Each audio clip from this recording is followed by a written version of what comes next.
Welcome to today's live session. So in today's session we are going to discuss our principle and practices of banking one liner part 1. Friends पहले भी आपके लिए मैंने INIFS का one liner लाया था और दोस्तों आपने उसमें अच्छा रिस्पांस दिया, आप लोगों ने उसे लाइक किया और उस वीडियो को में अच्छा खासा हमारा व्यूज़ आया। तो फ्रेंड्स इसीलिए इस वीक में मैं आप लोगों के लिए आगामी जो परीक्षा है PBB, इसका मैं वन लाइनर शुरुआत कर रहा हूँ। आपको INIFS वाले वन लाइनर से कुछ सहायता मिली या ना मिली आप जरूर कमेंट सेक्शन में बताइए, या कोई सजेशन हो तो बताइए। चलिए दोस्तों शुरुआत करते हैं हम लोग PBB के वन लाइनर को पार्ट 1 से। तो हमारा तरीका वही रहेगा, पहले कंसेप्ट समझेंगे, उस पर MCQs करेंगे, ठीक है। तो इस प्रकार से हम लोग अपने कंसेप्ट को क्लियर करते चलेंगे। पहला कंसेप्ट है कि बैंकर कस्टमर रिलेशनशिप एक लीगल कॉन्ट्रैक्ट है। पॉइंट वाइज समझते चलिए कि banker customer relationship is a type of legal contract. दूसरा पॉइंट है दोस्तों कि बैंक कस्टमर जो होते हैं वो अकाउंट होल्डर होते हैं। So banker customer relationship is a type of legal contract. The second point is bank customer is an account holder. फिर दोस्तों ट्रस्ट के बेसिस पे दोनों पार्टीज का राइट है, ऑब्लिगेशन है। On the basis of trust both parties have right and obligation. तो bank must act in the customer best interest. Bank जो है कस्टमर के बेस्ट इंटरेस्ट में काम करेगी। कस्टमर के पास राइट है कि वो एक्सेस कर सके फेयर सर्विस और फ्रॉड प्रोटेक्शन। अब देखिए कुछ चीज़ें मैं आपको बताता हूँ जो कि ध्यान रखना है, बहुत इंपॉर्टेंट पॉइंट है। देखिए एक ये पॉइंट है कि डिपॉजिट के केस में जो है बैंक डेटर होती है, कस्टमर क्रेडिटर होती है। लोन के केस में बैंक क्रेडिटर होती है, कस्टमर डेटर होती है। फिर दोस्तों सेफ डिफॉल्ट डिपॉजिट वॉल्ट में बैंक लेसर होती है, कस्टमर लेसी होती है। सेफ कस्टडी में बैंक बेली है, कस्टमर बेलर है। तो जो वो सर्विस प्रोवाइड करता है उसके आगे हम लोग अर लगाते हैं और जिसे सर्विस मिलता है उसके आगे हम लोग ई लगाते हैं। ये बेसिक सा रूल है जिसे आप इसे याद रख सकते हैं, ठीक है। तो जैसे डिपॉजिट केस में बैंक सर्विस प्रोवाइड कर रही है इसीलिए बैंक डेटर हो गई, और कस्टमर वो सर्विस ले रहा है, सॉरी हाँ, तो वो इसीलिए कस्टमर क्रेडिटर हो गया। तो इसका कुछ एक्सेप्शंस भी है, हम लोग आगे देखेंगे। तो फिलहाल ये पॉइंट ध्यान रखना है आपको। उसके बाद दोस्तों डिमांड ड्राफ्ट को इशू करना वाला केस रहे तो वहाँ पे बैंक डेटर होती है, परचेजर क्रेडिटर होता है। अब डिमांड ड्राफ्ट का पेमेंट यदि हो तो बैंक ट्रस्टी होती है, पेई बेनिफिशियरी होती है। अब दोस्तों इस पर हम लोग कुछ MCQs कर लेते हैं। तो जितना भी पॉइंट अभी तक हमने देखा, लेट्स डू सम MCQs। पहला क्वेश्चन है कि किस तरह का रिलेशनशिप होता है बैंकर कस्टमर रिलेशनशिप। तो मैंने आपको बताया it is type of legal contract. Option number C is the correct answer. Next question let's see. दोस्तों क्वेश्चन नंबर 2 को देखते हैं। क्वेश्चन नंबर 2 आपके स्क्रीन पर पूछा जा रहा है कि किसे बैंक कस्टमर माना जाता है। Who is considered a bank customer. Bank employee, account holder. Obviously account holder को हम लोग बैंक कस्टमर कहते हैं। The next question that we have, what is the foundation of right and obligation in the banker customer relationship. तो banker customer relationship में जो right and obligation का foundation क्या है। ऑप्शन है मनी, ट्रस्ट, इंटरेस्ट रेट और insurance. तो obviously trust ही हमारा फाउंडेशन है, राइट। नेक्स्ट है कि बैंकर कस्टमर रिलेशनशिप में प्राइमरी रिस्पॉन्सिबिलिटी बैंक की क्या होती है। तो प्रॉफिट मैक्सिमाइज करना, गिफ्ट देना कस्टमर को, कस्टमर के बेस्ट इंटरेस्ट में काम करना। ये सही जवाब है, option C is the correct answer. Now क्या बैंक कस्टमर का राइट है बैंक के रिलेशनशिप में। तो right to access fair service and fraud protection. Option B correct है। डिपॉजिट के कॉन्टेक्स्ट में किसे क्रेडिटर माना जाता है, बैंक को या कस्टमर को, या दोनों बैंक और कस्टमर को, या किसी में इनमें से किसी को नहीं। तो दोस्तों डिपॉजिट के कॉन्टेक्स्ट में यदि हम बात करें तो क्रेडिटर माना जाता है कस्टमर को, ठीक है। लोन के कॉन्टेक्स्ट में बात करें तो डेटर कौन किसे माना जाता है, बैंक को, कस्टमर को। Both bank and customer, neither bank not customer. तो लोन के कॉन्टेक्स्ट में बात करें तो यहाँ पे डेटर कस्टमर को माना जाता है। यदि हम सेफ डिफॉल्ट वॉल्ट की बात करें तो लेसर कौन है। तो सेफ डिफॉल्ट वॉल्ट में बैंक लेसर होती है क्योंकि बैंक ये सर्विस प्रोवाइड करती है। मैंने आपको बताया जो भी सर्विस प्रोवाइड करे उसके आगे अर लगाते हैं। नेक्स्ट क्वेश्चन है कि सेफ कस्टडी में बेली कौन होता है। तो बैंक होती है या हमारे कस्टमर होते हैं, दोनों होते हैं, या इनमें से कोई नहीं होते हैं। तो दोस्तों मैंने आपको बताया था कि सेफ कस्टडी में बेली होता है हमारा bank, right. Option number A is the correct answer. Demand draft के इशू वाले कॉन्टेक्स्ट में कौन डेटर होता है। तो डिमांड ड्राफ्ट के इशू वाले कॉन्टेक्स्ट में हमारी बैंक डेटर होती है। Option number A is the correct answer. Next question है कि डिमांड ड्राफ्ट के पेमेंट में कौन ट्रस्टी होता है।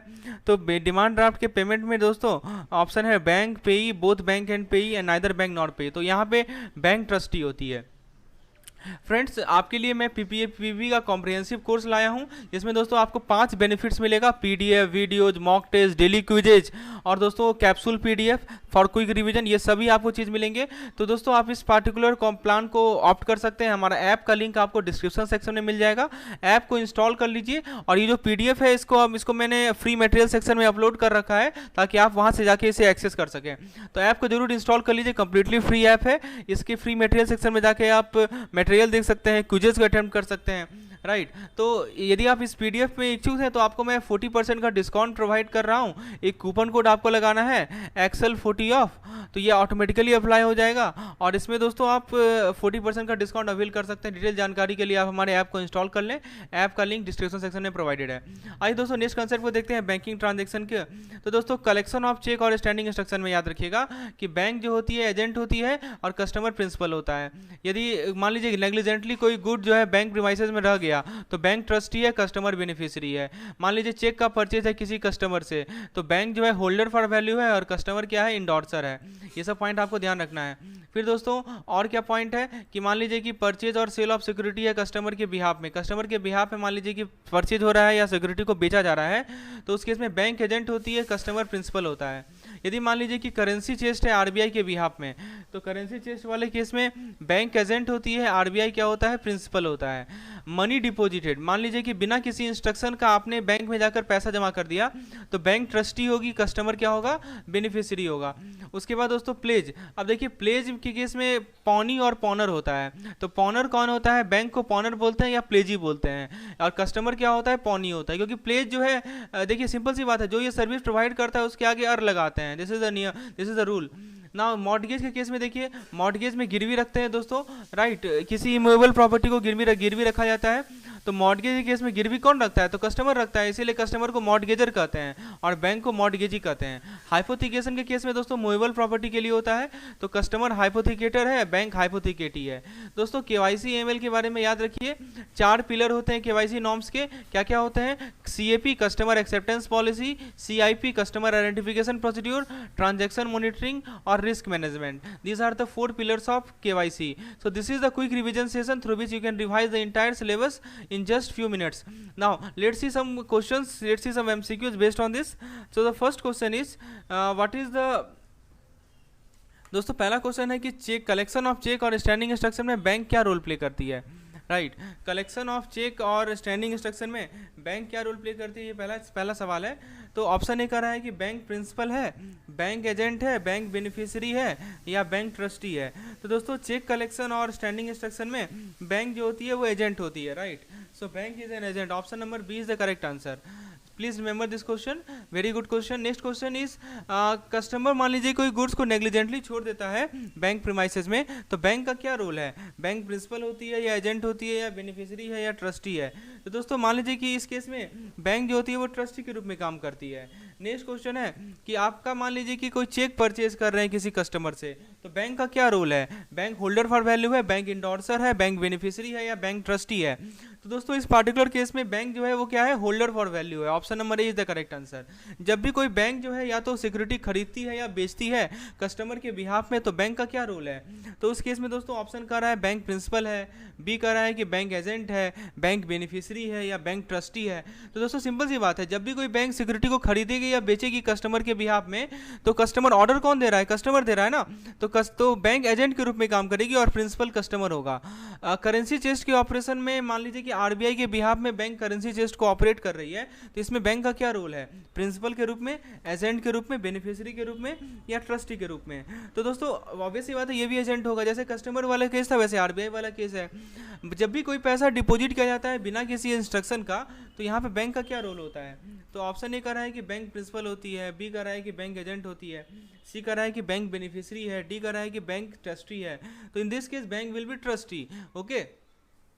अब दोस्तों बताइए प्लेस ट्रांजैक्शन में बैंक का क्या रोल है, तो प्लेस ट्रांजैक्शन का मतलब समझते हैं ना। प्लेस ट्रांजैक्शन में मतलब ये होता है कि आपके पास कोई आपका जो मूवेबल प्रॉपर्टी है उसका वो किसके पास चला जाता है, वो बैंक के पास, उसका पोजीशन जो है बैंक के पास रहता है, राइट। तो इस केस में क्या रोल है बैंक का ये पूछा जा रहा है, पॉनर है या पॉनी है या प्रिंसिपल है, एजेंट है। तो इस केस में दोस्तों बैंक जो है पॉनर होता है, राइट। मॉर्टगेज वाले केस में बैंक का क्या रोल है, तो मॉर्टगेज वाले केस में कस्टमर अपना मूवेबल प्रॉपर्टी जो है वो बैंक के नाम कर देता है, राइट। तो इमूवेबल प्रॉपर्टी को, तो यहाँ पे लेकिन पोजीशन कस्टमर के पास ही रहता है। तो यहाँ पे जो है कस्टमर ऑर्डर दे रहा है तो इसलिए कस्टमर उस केस में मॉर्टगेजर हो जाएगा, बैंक मॉर्टगेजी हो जाएगी। Option number A is the correct answer, ठीक है। हाइपोथिकेशन वाले केस में बैंक का क्या रोल है, बैंक इज हाइपोथिकेटी। नेक्स्ट क्वेश्चन है कि आपको पूछा जा रहा है कि इनमें से कौन सा एक 4 पिलर नहीं है, दोस्तों सही जवाब है इसका transaction monitoring, right. So you know this transaction monitoring is not a part of I think it is a part of, right, all of these are the part, इसमें से सब पार्ट हैं। चलिए आगे देखते हैं दोस्तों, FIUIND यानी फाइनेंशियल इंटेलिजेंस यूनिट इंडिया के बारे में बात करते हैं। आगे बढ़ने से पहले दोस्तों आपके लिए मैं AFM का कॉम्प्रिहेंसिव कोर्स लाया हूं, जिसमें आपको PDF, videos, mock test, daily quizzes और दोस्तों आपको इसके साथ साथ कैप्सूल PDF सब कुछ मिल रहा है इस कॉम्प्रिहेंसिव प्लान में। इसको आप अवेल करने के लिए हमारे ऐप को इंस्टॉल कर लें। ऐप का लिंक आपको डिस्क्रिप्शन सेक्शन में मिल जाएगा। ऐप में आप दोस्तों एक कूपन कोड अप्लाई करेंगे Excel40 ऑफ, तो आपको 40% का डिस्काउंट मिल जाएगा। तो जरूर हमारे ऐप को इंस्टॉल करें और इस पार्टिकुलर कोर्स में इनरोल हो जाए, ताकि आप अपने एग्जामिनेशन को परफेक्ट वे में दे सके। अपने आपको जो भी कंटेंट है सब कुछ एक स्मूथ वे में मिलेगा, मोर देन एनफ है। चलिए दोस्तों पहला कंसेप्ट को समझते हैं। FIUIND क्या करता है कि जो हमारे सस्पिशियस फाइनेंशियल ट्रांजेक्शन इन्फॉर्मेशन है उसे हैंडल करता है। पहला कंसेप्ट दोस्तों, रिपोर्टिंग रिक्वायरमेंट का नियम क्या है कि जो हमारा कैश CTR है, CTR for cash transaction greater than 10 lakh due by 15th of the following month, अगले महीने के 15 तक ड्यू है, तो उसके इसमें CTR होता है। दोस्तों STR किसके लिए होता है? सस्पिशियस ट्रांजेक्शन रिपोर्ट किसके लिए होता है? सस्पिशियस ट्रांजेक्शन के लिए, जहाँ पे कोई अमाउंट का रिस्ट्रिक्शन नहीं है, ना ही कोई फिक्स रिपोर्टिंग स्केड्यूल है। NTR किसके लिए होता है? NTR होता है NPOs on transaction greater than 10 lakh. तो ये तीन कंसेप्ट को याद रखिए, मैं आपको हर एक पॉइंट क्लियर कर दूंगा, बस आपको ध्यान से सुनते जाना है। CTR क्या है, STR क्या है, NTR क्या है। Friends, if you like this video, kindly hit the like button. Okay, this will motivate me to make more such content and provide you such type of quality content, right? So do hit the like button. Now CTR, STR and NTR, please remember this point, very important from examination point of view. अब दोस्तों NPO receipt का मैंने आपको बताया कि 10 लाख के ऊपर का ट्रांजैक्शन में NPO होता है। अब दोस्तों कस्टमर कितने तरह के होते हैं? एक होते हैं इंडिविजुअल, एक होते हैं प्रोप्राइटरशिप, एक होते हैं NGO, trust, corporate, NRI। Customer का प्रोफेशन में सर्विस, पेंशनर, अकाउंटेंट, आर्टिस्ट, कुछ भी हो सकता है। यदि हम बिजनेस की टाइप की बात करें तो एक central government business, manufacturing, hotel हो सकते हैं। प्रोडक्ट का code SBGEN, FDGEN, SVCGA, NRO, NRE। So these are the different type, different aspect, right, please understand. फिर दोस्तों आगे है हमारा अकाउंट का स्टेटस। अकाउंट का स्टेटस हमारा एक्टिव हो सकता है। Account status can be active, it can be regular, it can be inoperative, dormant, blocked और अनक्लेम्ड। तो चलिए दोस्तों हम लोग कुछ क्वेश्चंस कर लेते हैं इसके बेसिस पे। जितना पॉइंट हमने अभी तक देखा, आपसे पूछा जा रहा है कि FIUIND का प्राइमरी रिस्पॉन्सिबिलिटी क्या है। What is the primary responsibility of FIUIND? पहला है कि रेगुलर बैंकिंग ट्रांजेक्शन को हैंडल करना, दूसरा है सस्पिशियस फाइनेंशियल ट्रांजेक्शन को हैंडल करना, लोन प्रोवाइड करना कस्टमर को, और कस्टमर के अकाउंट को मैनेज करना। दोस्तों सही जवाब है कि FIUIND क्या करती है कि जो हमारे सस्पिशियस फाइनेंशियल ट्रांजेक्शन इन्फॉर्मेशन है उसे हैंडल करती है। ऑप्शन बी सही जवाब है। दोस्तों CTR क्या होता है? Cash transaction report. तो आपसे ये पूछा जा रहा है कि कब CTR की रिक्वायरमेंट होती है, क्यों, कब रिक्वायरमेंट होती है CTR की। मान लीजिए कोई कैश जो है 10 लाख से ऊपर का है, राइट, तो उस केस में CTR की रिक्वायरमेंट कब होती है? तो सेम बिजनेस डे के एंड में 24 आवर ऑफ द ट्रांजेक्शन के अंदर, यानी ट्रांजेक्शन आज अभी हुआ तो उसके 24 घंटे के अंदर। ऑप्शन बी कर रहा है कि अगले महीने की 15 तारीख तक, और कोई रिपोर्टिंग रिक्वायरमेंट नहीं है। दोस्तों अभी मैंने आपको बताया कि CTR की रिक्वायरमेंट होती है 15 दिन तक, by 15th of the following month. Next question है कि किस तरह के ट्रांजेक्शन में STR चाहिए होता है। STR क्या होता है? Suspicious transaction report. Option A कह रहा है कि ट्रांजेक्शन यदि 1 लाख से ज़्यादा है। ऑप्शन बी कह रहा है कि जिसमें ट्रांजेक्शन में जहाँ पे केवल इंडिविजुअल है। सी कह रहा है कि ट्रांजेक्शन में जिसमें कोई स्पेसिफिक क्राइटेरिया ना हो, और डी कह रहा है कि सस्पिशियस ट्रांजेक्शन जिसमें कोई अमाउंट का रिस्ट्रिक्शन ना हो। दोस्तों STR की रिक्वायरमेंट कहाँ होती है? वहाँ होती है जहाँ पे कोई अमाउंट का रिस्ट्रिक्शन ना हो, राइट। तो suspicious transaction with no amount restriction, वहाँ पे STR की जरूरत होती है, प्लीज रिमेंबर। नेक्स्ट कंसेप्ट है कि किस एंटिटीज में, कि किस तरह की एंटिटीज में NPO के कौन होते हैं? नॉन प्रॉफिट ऑर्गेनाइजेशन होते हैं। तो दोस्तों सवाल ये पूछा जा रहा है आपसे कि NPO को ट्रांजैक्शन रिपोर्ट करना होता है, राइट, 10 लाख से ऊपर। 10 लाख से ऊपर का यदि कोई ट्रांजैक्शन हो रहा है तो किस तरह की एंटिटीज किसे रिपोर्ट करना होता है, ये सवाल है, राइट। तो सभी NPO को, ओनली लार्ज NPO, ये तो दोस्तों याद रखिएगा सभी NPO को रिपोर्ट करना होता है। All the NPOs have to report this thing. Now let's see the next part. दोस्तों अब हम लोग नेक्स्ट क्वेश्चन देखते हैं कि कितने ट्रांजैक्शन अमाउंट थ्रेशोल्ड में NPO रिसीव ट्रांजैक्शन को रिपोर्ट करना होता है। अभी मैंने आपको बताया कि 10 लाख में, राइट। अब दोस्तों अब अगला क्वेश्चन है कि कुछ एग्जाम्पल से, क्या एग्जाम्पल है कस्टमर टाइप का जो कस्टमर इन्फॉर्मेशन के कॉन्टेक्स्ट में मेंशन्ड है। Hobbies, interest, preference, customer profession, customer family size, customer favourite colour. तो यहाँ पे कस्टमर प्रेफरेंस होगा। अब दोस्तों एक सवाल ये है कि SBGN, FDGN, SBCGA ये सभी क्या रिप्रेजेंट करते हैं प्रोडक्ट के कोड में? ऑप्शन ए कह रहा है product brand name, option B कह रहा है बैंकिंग रेगुलेशन, ऑप्शन सी है types of business, option D है बैंकिंग प्रोडक्ट कोड। तो दोस्तों ये सभी जितने भी पॉइंट्स आप देख रहे हैं यहाँ पे, these are the banking products code. Option number D is the correct answer. दोस्तों सवाल ये पूछा जा रहा है कि क्या टर्म हम यूज करते हैं एक अकाउंट के स्टेटस को डिस्क्राइब करने के लिए जो कि एक्टिवली कस्टमर यूज नहीं कर रहे हैं लॉन्ग समय तक? Option A dormant, option B active, option C regular, option D blocked. Obvious सी बात है, सही जवाब है इसका option number A, that is regular dormant. दोस्तों आपके लिए पीपीबी का पीडीएफ कोर्स है। यदि आपको पीपीबी का theory PDF, MCQ PDF, quick revision PDF, previous year question, इन सभी की रिक्वायरमेंट है तो हमारे ऐप को इंस्टॉल करें, जिसका लिंक आपको डिस्क्रिप्शन में मिलेगा और इस पार्टिकुलर कोर्स को आप ऑप्ट कर सकते हैं। एंड स्पेशली दोस्तों आपके लिए एक विशेष ऑफर है, you will get 40% discount on this particular course by enrolling in our by using the coupon code. So if you are searching 3000 plus MCQs, then this is the perfect course for you. Okay, what you need to do, you need to just install the app and enroll in this particular course. Now let's continue our discussion from where we are left. देखिए दोस्तों, अब account vintage की बात करें तो account vintage में 3 part होता है, over a year, over 1 year मतलब एक साल, मतलब ओवर 1 साल से ज़्यादा, 6 महीना से 1 साल या 6 महीना से कम। डिपॉजिट की बैलेंस की बात करें तो 25 लाख से कम, 25 से 100 लाख और एबव 100 लाख यानी 1 करोड़।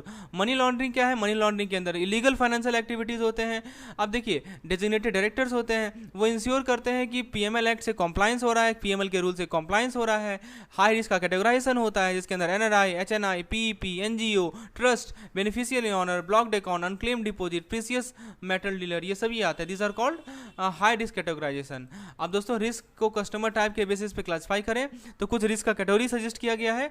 जैसे देखिए इंडिविजुअल सैलरीड है, इंडिविजुअल सैलरीड है तो उसको लो रिस्क माना जाएगा। प्रोप्राइटरशिप या कॉर्पोरेट है तो मीडियम रिस्क माना जाएगा। NGO, ट्रस्ट, एसोसिएशन या NRI है तो उसे हाई रिस्क माना जाएगा।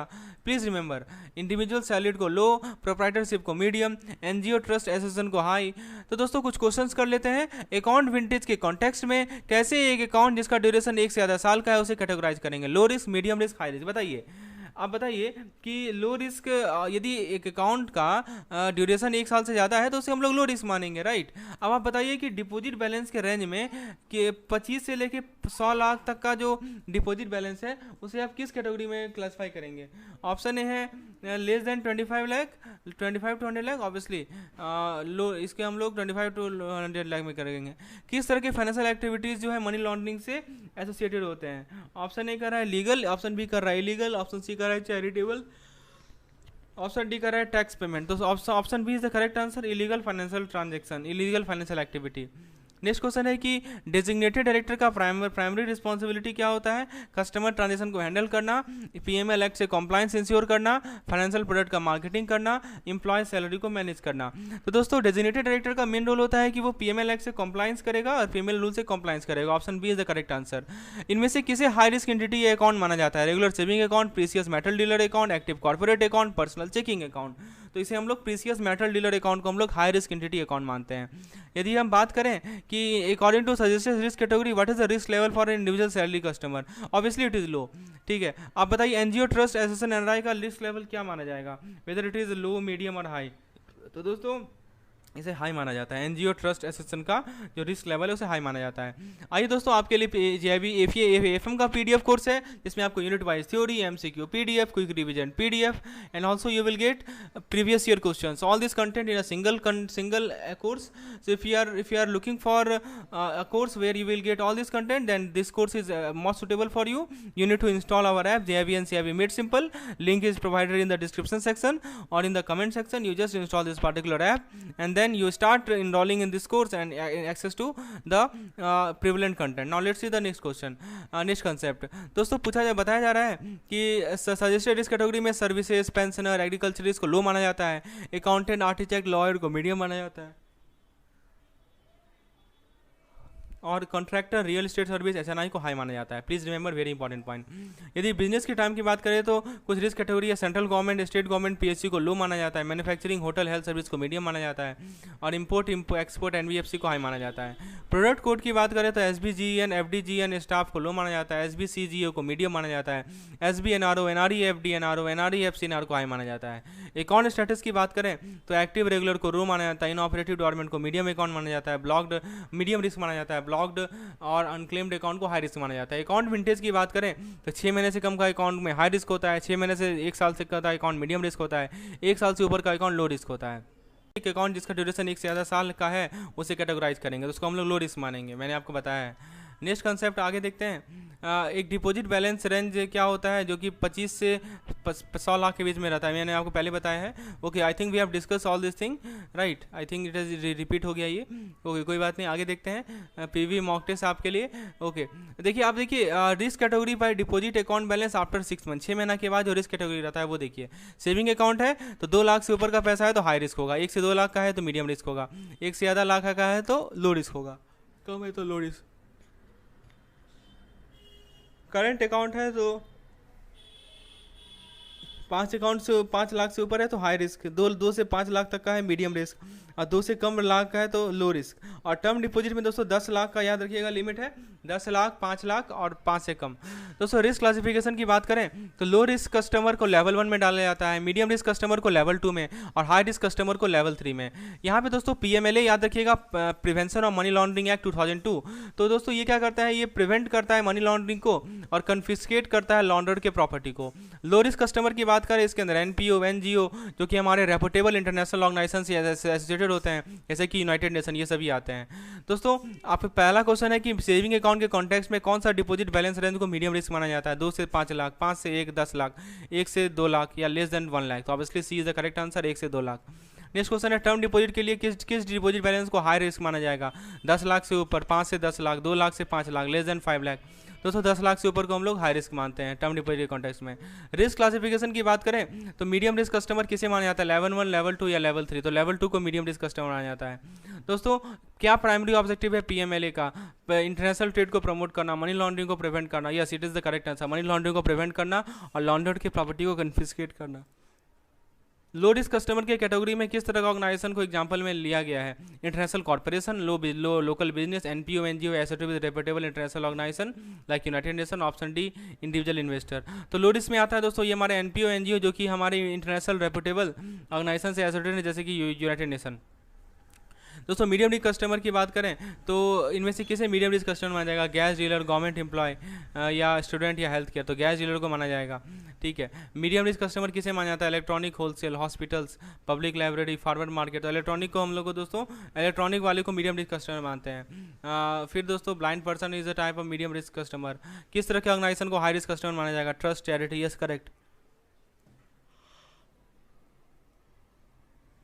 I have told you earlier also that trust, charities, NGOs, organization receiving donation, these are classified as high risk customer. Okay, please remember. कैसे आप कैरेक्टराइज करेंगे एक फर्म को जिसमें क्लोज फैमिली शेयर होल्डिंग या beneficial ownership है high customer.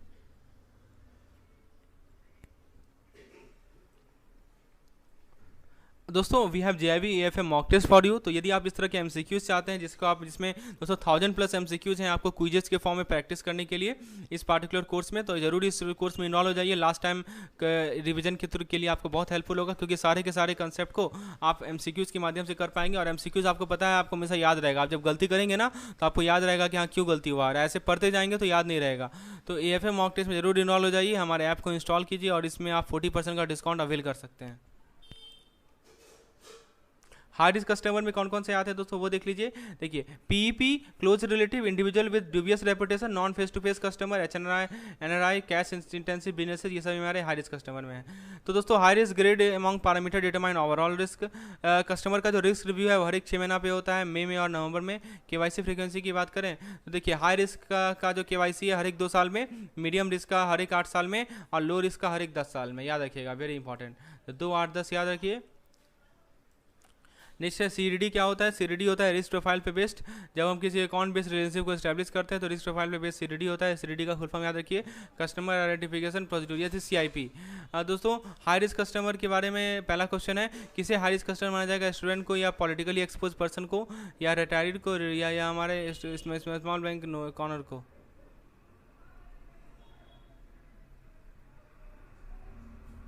So correct answer is PEP यानी politically expose person.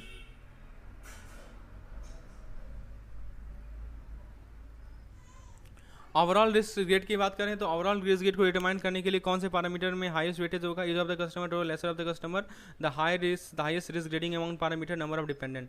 So option number C is the correct answer, the highest risk grading among parameter. Customer risk review की बात करें तो customer का risk review कितने समय में कैलकुलेट किया जाता है, कंडक्ट किया जाता है? हर 6 महीना में, annually, every 6 month, May and November, and once in a customer life time. सही जवाब है दोस्तों, हर एक 6 महीना, एक मई में और एक नवंबर में। दोस्तों क्या frequency high risk customer, how frequency should high risk customer undergo, मतलब किस फ्रीक्वेंसी पे जो है इसका रिव्यू होगा हाई रिस्क कस्टमर का कि under the know your customer process, every 2 year, every 4 year, every 8 year, every 10 year. तो every 2 year is the correct answer. कि कस्टमर सिक्योरिटी को कैसे बैंकिंग कॉन्टेक्स्ट में परफॉर्म किया जाता है कि जैसे कस्टमर अकाउंट को एस्टेब्लिश किया गया, इससे पहले कस्टमर लोन के लिए अप्लाई करे, और ऑप्शन सिखा रहा है कस्टमर के एस्ट्रोलॉजिकल साइन पे, कस्टमर के रिटायरमेंट पे। तो ऑब्वियस बात है option number A is the correct answer. अब दोस्तों सीआईपी की बात करें, कस्टमर आइडेंटिफिकेशन की, तो कस्टमर आइडेंटिफिकेशन की रिक्वायरमेंट कहाँ होती है? तो बैंक का प्रोडक्ट सेल यदि 50,000 से ज़्यादा है वहाँ पे होती है। जब पीरियोडिक केवाईसी रिव्यू होती है तो वहाँ पे होती है customer identification. Officially valid document में क्या क्या आता है? तो केवल ओवीडी को ही एक्सेप्ट किया जाएगा अकाउंट ओपनिंग के लिए और केवाईसी अपडेट के लिए। दोस्तों नेम चेंज एक्सेप्टेंस, तो नेम चेंज को एक्सेप्ट किया जाएगा सपोर्टिंग मैरिज सर्टिफिकेट या गैजेटेड नोटिफिकेशन से।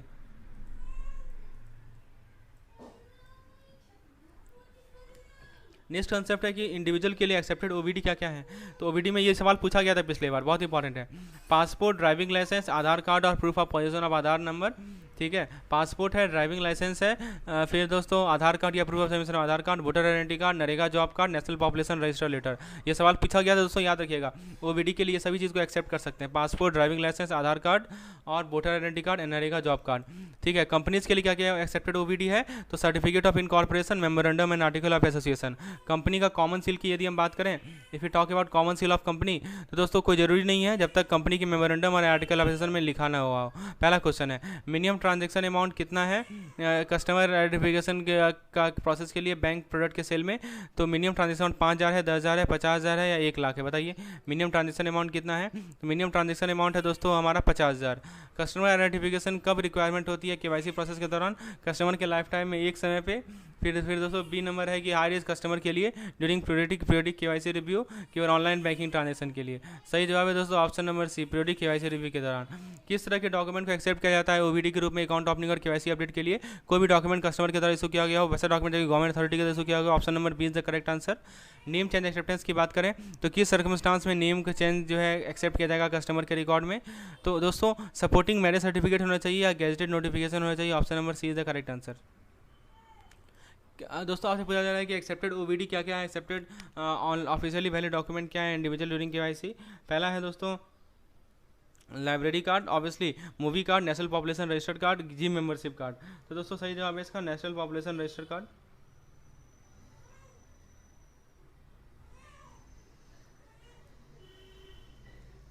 Option number C is the correct answer to this particular question.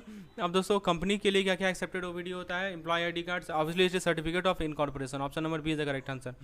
दोस्तों क्या कंपनी का कॉमन सेल जरूरी है सभी कंपनी के लिए? तो ऑप्शन है नहीं, कोई जरूरी नहीं है जब तक कंपनी के मेमोरेंडम या आर्टिकल ऑफ एसोसिएशन में ना लिखा हुआ। नेक्स्ट दोस्तों आपके लिए जेआईबी का कैप्सूल पीडीएफ है। यदि आपको दोस्तों हर एक चैप्टर का, हर एक सब्जेक्ट का क्विक रिवीजन पीडीएफ चाहिए, फार्मूला पीडीएफ चाहिए, और दोस्तों यदि आपको if you need quick revision PDF, formula PDF and also if you need one liner, then you can opt for this particular PDF course. This will help you revise the entire content in the less time. So do opt for this course if you are in need of this. How to opt? You just have to install the particular app. आपको app install करना है और इस particular course को search करना है और enrolment हो जाना है। 40% का डिस्काउंट आपको मिलेगा। दोस्तों नेक्स्ट क्वेश्चन है HHNI कौन होते हैं, हाई नेटवर्थ इंडिविजुअल कौन होते हैं? तो यहाँ पे एवरेज बैलेंस 100 लाख का होता है और उसके ऊपर का होता है, और ये फंड बेस्ड लिमिट या टर्म लोन जो है 100 लाख से ऊपर का एंजॉय करते हैं। So they have fund based limit और term loan limit exceeding 100 lakh और 1 करोड़। दोस्तों पार्टनरशिप फर्म के लिए क्या क्या ओवीडी होता है? तो दोस्तों इसमें registration certificate, partnership deed, PAN card होता है फर्म का, these are the OVD. Trust और फाउंडेशन के लिए क्या ओवीडी होता है? Registration certificate, trust deed and PAN number of the trust. So registration certificate, trust deed and PAN number of the trust, these are the OVD for trust or foundation. So please remember this thing.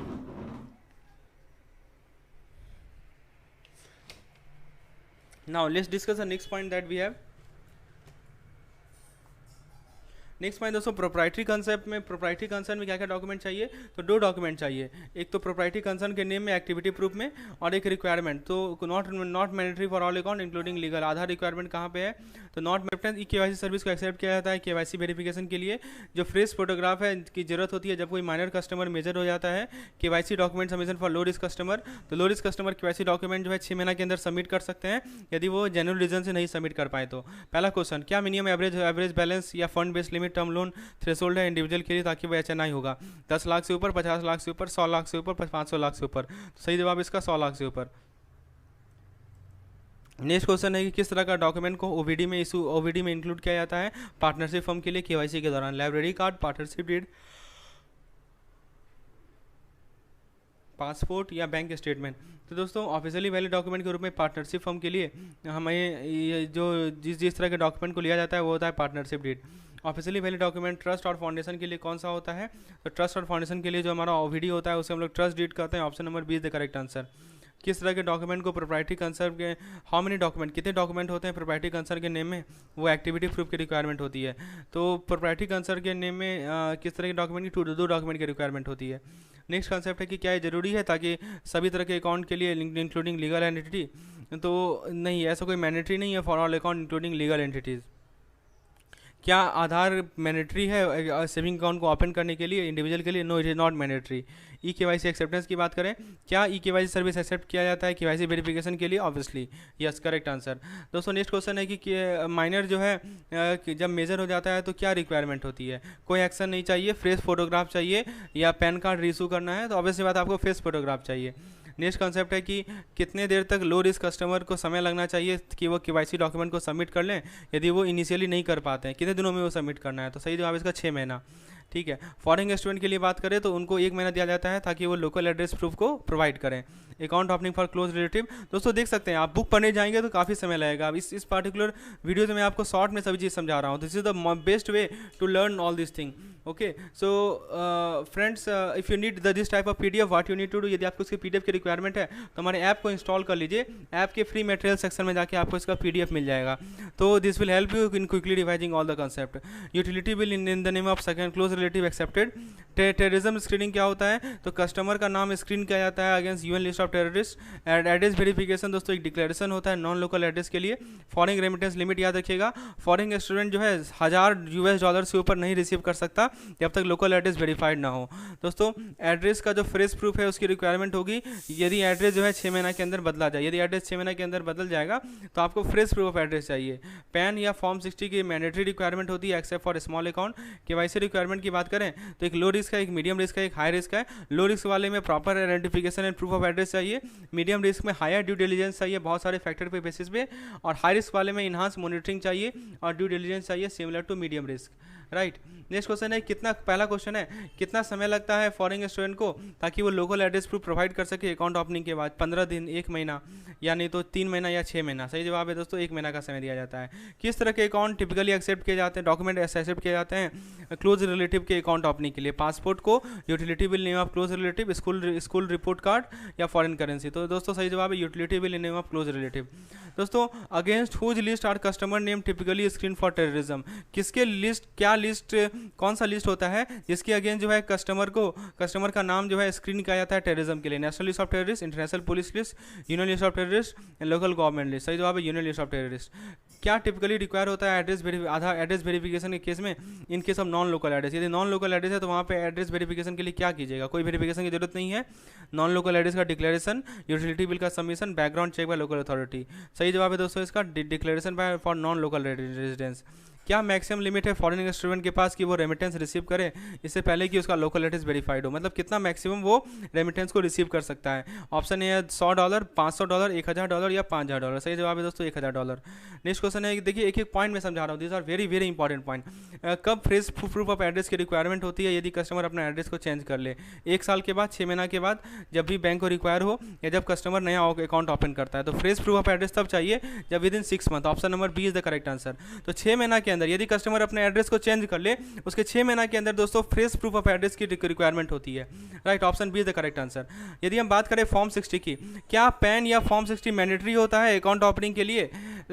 किस तरह के account opening के लिए आपसे ये पूछा जा रहा है, except from which of the account, मतलब पैन और फॉर्म 60 की रिक्वायरमेंट मैंडेटरी होती है, एक्सेप्शन कौन सा है? तो सभी अकाउंट में पैन या फॉर्म 60 चाहिए, केवल फॉरेन एक्सचेंज के अकाउंट में, केवल स्मॉल अकाउंट में, या मीडियम रिस्क अकाउंट में? ध्यान रखिएगा, देखिए पैन और फॉर्म 60 जो है फॉरेन अकाउंट में चाहिए और मीडियम रिस्क अकाउंट में चाहिए, लेकिन स्मॉल अकाउंट में नहीं चाहिए। राइट, ऑप्शन नंबर हिसाब से एक्सेप्शन पूछा जा रहा है ना, इसलिए ऑप्शन नंबर सी सही जवाब है इसका। दोस्तों केवाईसी की बात करें तो लो रिस्क कस्टमर के लिए क्या क्या केवाईसी चाहिए? कोई केवाईसी नहीं चाहिए, प्रॉपर आइडेंटिफिकेशन चाहिए और प्रूफ ऑफ एड्रेस चाहिए, या केवल प्रूफ ऑफ एड्रेस चाहिए या प्रूफ ऑफ इनकम चाहिए? तो दोस्तों प्रॉपर आइडेंटिफिकेशन करना और प्रूफ ऑफ एड्रेस लेना, this is the KYC requirement for low risk customer. Very very important point, option number B is the correct answer. Friend, if you want me to bring the part 2 lecture of this particular session, then please like the video. Once the video reach 100, I will just provide you the part 2 lecture. So before 100 likes होना जरूरी है ताकि मैं आपको part 2 lecture provide करूं। So आप जरूर एक like कर दें ताकि this video can reach more and more of JIV aspirant, and they can also take help of this quality content. Okay, now let's see the next part. Threshold limit की बात करें, threshold limit को set किया जाता है customer के declaration के basis पे और उसको हर एक 6 महीना पे रिव्यू किया जाता है। ठीक है, तो अब दोस्तों periodic updation for low risk customer की बात करें तो कोई फ्रेश प्रूफ की रिक्वायरमेंट नहीं होती है, यदि उसका स्टेटस वही रहता है, बस सेल्फ सर्टिफिकेशन ही एनफ है। यदि मान लीजिए कि एडिशनल अकाउंट ओपन करना है तो कोई फ्रेश आइडेंटिटी या एड्रेस प्रूफ की रिक्वायरमेंट नहीं होती है एग्जिस्टिंग केवाईसी कंप्लायंट कस्टमर के लिए। अनडिलीवर्ड नोटिस का क्या नियम है? तो उसके लिए ड्यू डिलिजेंस चाहिए, रिटर्न नोटिस के लिए पार्शियल फ्रीजिंग, 3 महीना के नोटिस के बाद पार्शियल फ्रीजिंग अलाउ करता है, क्रेडिट अलाउ करेगा लेकिन डेबिट को रेस्ट्रिक्ट कर देगा, इसे कहते हैं हम लोग पार्शियल फ्रीजिंग। कोई वॉक इन कस्टमर है, उसका वेरिफिकेशन कैसे होगा? यदि 50,000 के ऊपर का ट्रांजेक्शन है तो वॉक इन कस्टमर का आपको आइडेंटिटी और एड्रेस वेरीफाई करना होगा। जुडिशियल पर्सन वेरिफिकेशन, एक लीगली रिकॉग्नाइज एंटिटी जिसके पास डिस्टिंक्ट आइडेंटिटी और राइट हो।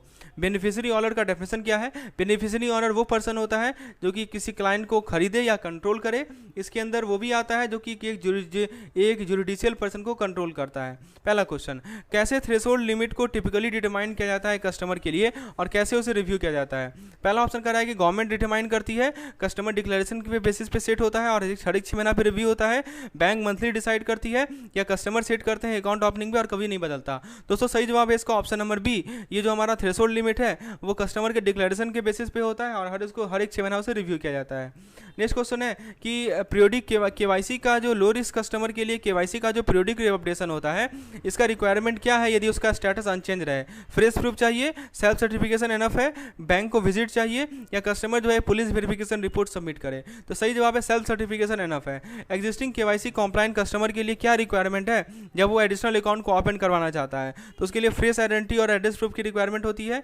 ऑप्शन बी करा है कोई एडिशनल अकाउंट को ओपन नहीं करवाया जा सकता, कोई फ्रेश आइडेंटिटी या एड्रेस प्रूफ रिक्वायरमेंट नहीं होती है एग्जिस्टिंग केवाईसी कंप्लायंट कस्टमर के लिए। और डी करा है कि कस्टमर अपने एग्जिस्टिंग अकाउंट को क्लोज कर ले नए अकाउंट को ओपन करने के लिए। सही जवाब है दोस्तों कि फ्रेश आइडेंटिटी और एड्रेस प्रूफ का हमेशा रिक्वायरमेंट हो, कोई फ्रेश प्रूफ या आइडेंटिटी की रिक्वायरमेंट नहीं होती है एग्जिस्टिंग केवाईसी कंप्लायंट कस्टमर के लिए।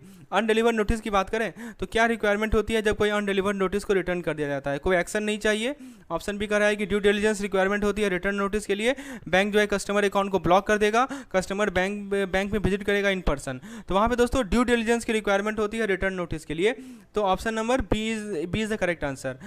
कितने नोटिस के कितने समय के बाद पार्शियल फ्रीजिंग जो है अकाउंट में अप्लाई होता है? 1 महीना, 3 महीना, 6 महीना या हमारा 12 महीना? तो वहाँ पे 3 महीना के बाद पार्शियल फ्रीजिंग अप्लाई होता है। कितने ट्रांजेक्शन के वैल्यू के लिए वॉक इन कस्टमर जो है अपने आइडेंटिटी और एड्रेस को वेरीफाई करेगा? तो 50,000 के ऊपर के लिए, सी नंबर सही जवाब है।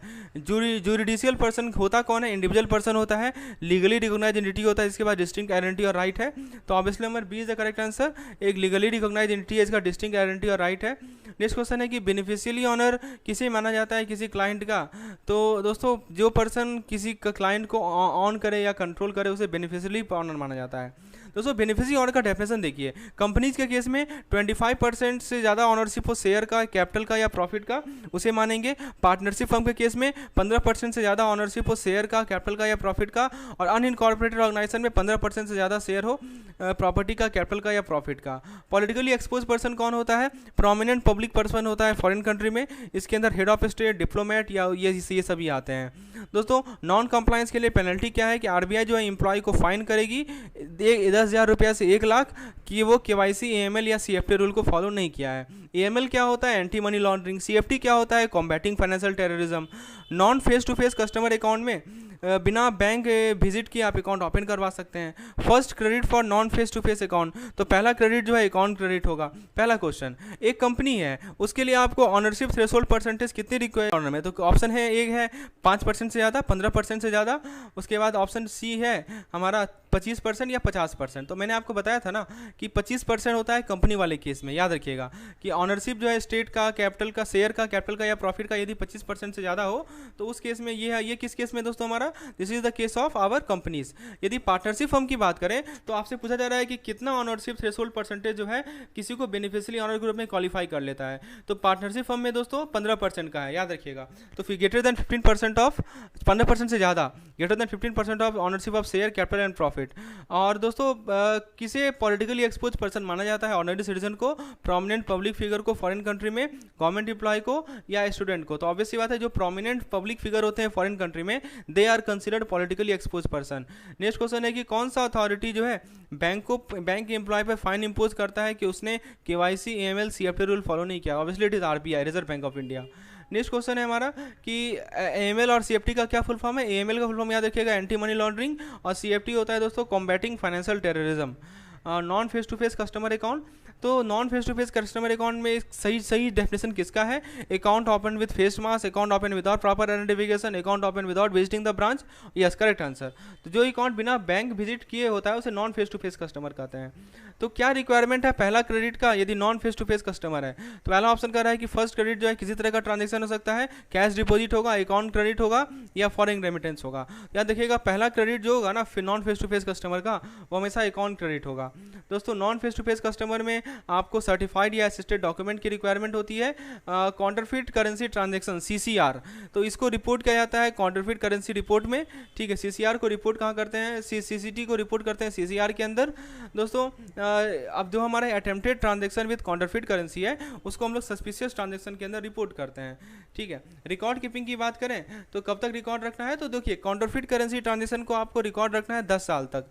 और दोस्तों कस्टमर आइडेंटिफिकेशन रिकॉर्ड को कब तक प्रिजर्व रखना है? तो कस्टमर के आईडी, कस्टमर के एड्रेस रिकॉर्ड को 10 साल तक रखना है जब से रिलेशनशिप खत्म हुआ। दोस्तों अकाउंट रिसीविंग फॉरेन फंडिंग, तो इसमें मिनिस्ट्री ऑफ होम अफेयर का परमिशन चाहिए और उसे हाई रिस्क माना जाता है। जहाँ पे फॉरेन फंडिंग आ रहा हो वहाँ पे आपको एमएचए का परमिशन चाहिए, मिनिस्ट्री ऑफ होम अफेयर का परमिशन चाहिए और इसे हाई रिस्क माना जाता है। यदि ट्रांसफर ऑफ अकाउंट की बात करें तो दोस्तों ट्रांसफर ऑफ अकाउंट जो है पॉसिबल है बिना किसी फ्रेश प्रूफ ऑफ एड्रेस का, based on self declaration. In person verification की बात करें तो यहाँ पे कस्टमर क्या करता है कि वो साइन करता है बैंक ऑफिशियल के प्रेजेंस में, और ऑफिशियल जो है साइन कर रहे होते हैं और अपने स्टाफ के नंबर ऐड करते हैं। दोस्तों पहला क्वेश्चन है कि non face to face customer में क्या रिक्वायरमेंट होती है कि वो कस्टमर के आइडेंटिटी को वेरीफाई करे और एड्रेस को वेरीफाई करे? तो दोस्तों non face to face customer में सर्टिफाइड या असिस्टेड डॉक्यूमेंट की रिक्वायरमेंट होती है।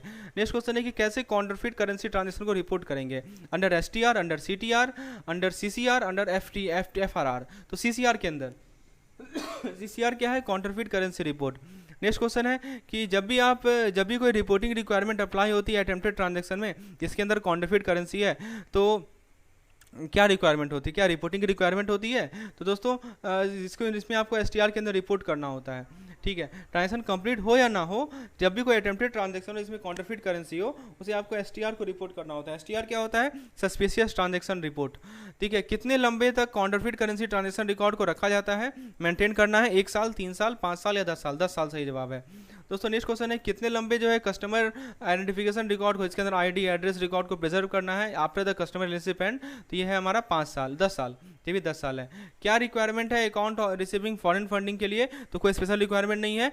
दोस्तों याद रखिएगा जब भी कोई अकाउंट में फॉरेन फंडिंग आ रहा है तो उसको आपको मिनिस्ट्री ऑफ होम अफेयर से अप्रूवल लेना होता है और इसे हाई रिस्क माना जाता है। नेक्स्ट क्वेश्चन है क्या ये पॉसिबल है कि हम अकाउंट को ट्रांसफर कर सकें बिना fresh proof of address provide किए?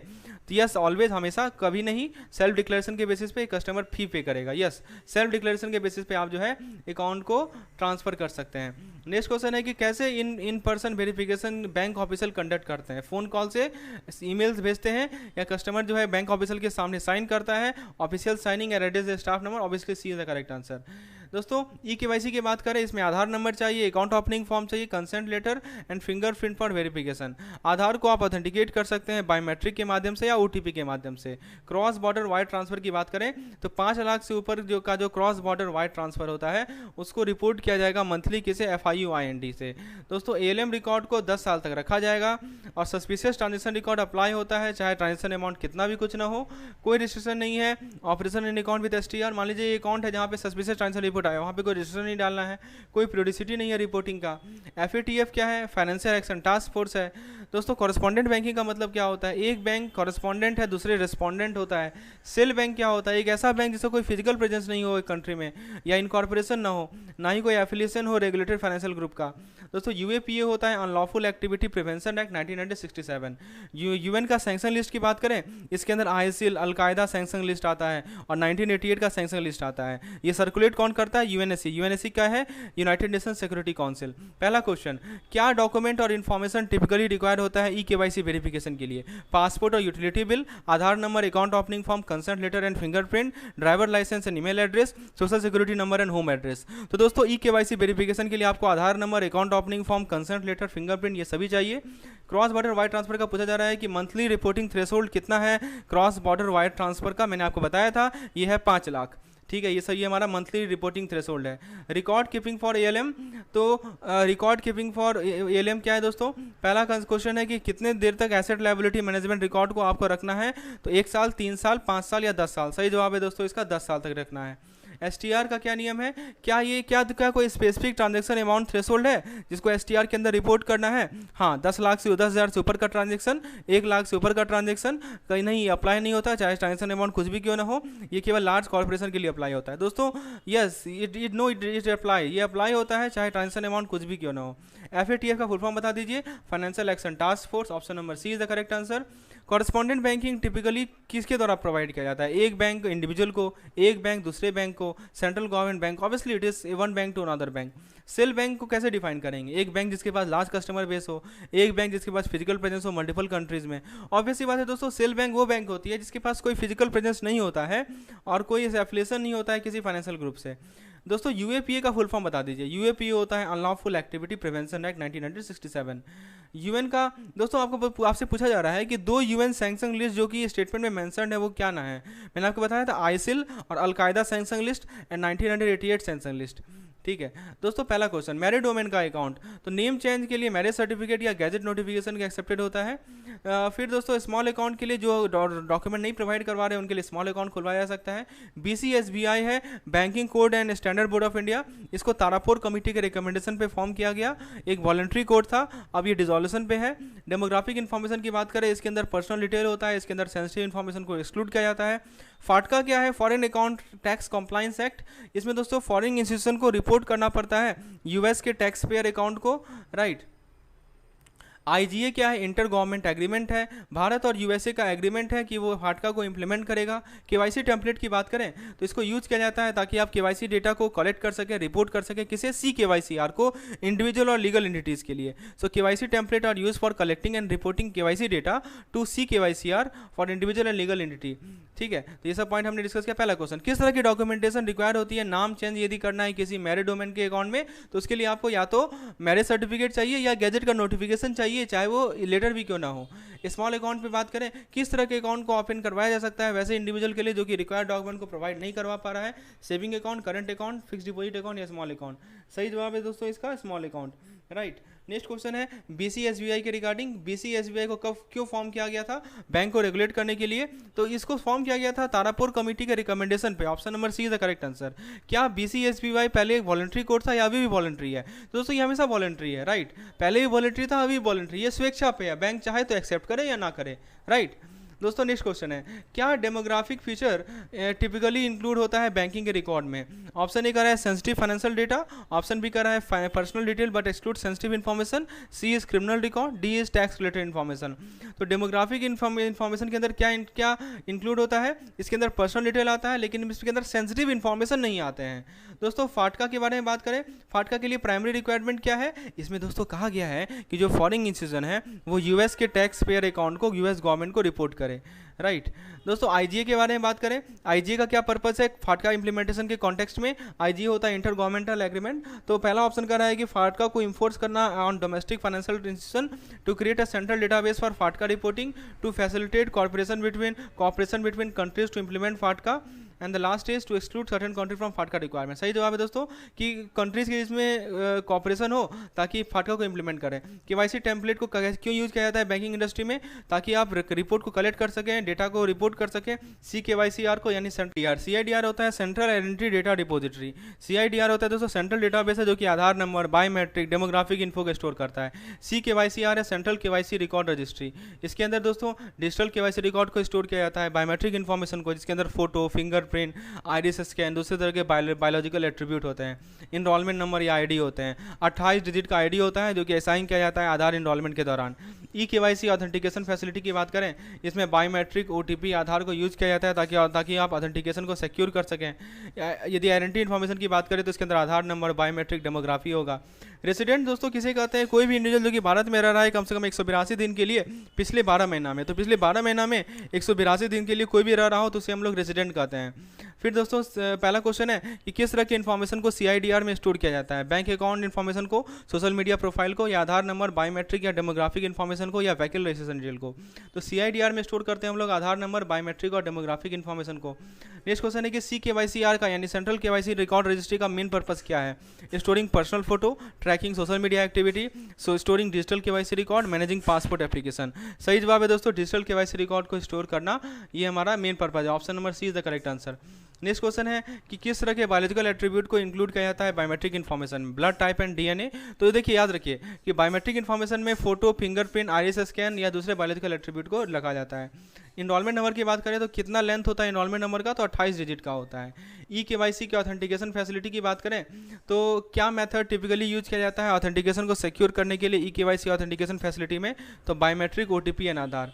तो फ्रेंड्स आप देख सकते हैं कि इस प्रकार से हमने बहुत सारे कंसेप्ट पे आपके लिए क्वेश्चन आंसर सीरीज लाए हैं। तो बाकी का जो कंसेप्ट है और ये क्वेश्चन है वो पेड मेंबर को मिलेगा। तो यदि आप इस तरह के कंटेंट में इच्छुक हैं तो आप मुझे इस नंबर पे व्हाट्सएप कर सकते हैं और हमारा पेड सब्सक्रिप्शन आप ले सकते हैं ताकि आप बाकी के कंटेंट को एक्सेस कर पाएँ। तो होपफुली आपको ये सीरीज पसंद आया होगा। यदि आप चाहते हैं कि मैं इसका पार्ट 2 लाऊँ तो कमेंट सेक्शन में लिखिए yes please bring part 2 and please like the session, I will bring the part 2 also. तो that's all for today, thank you.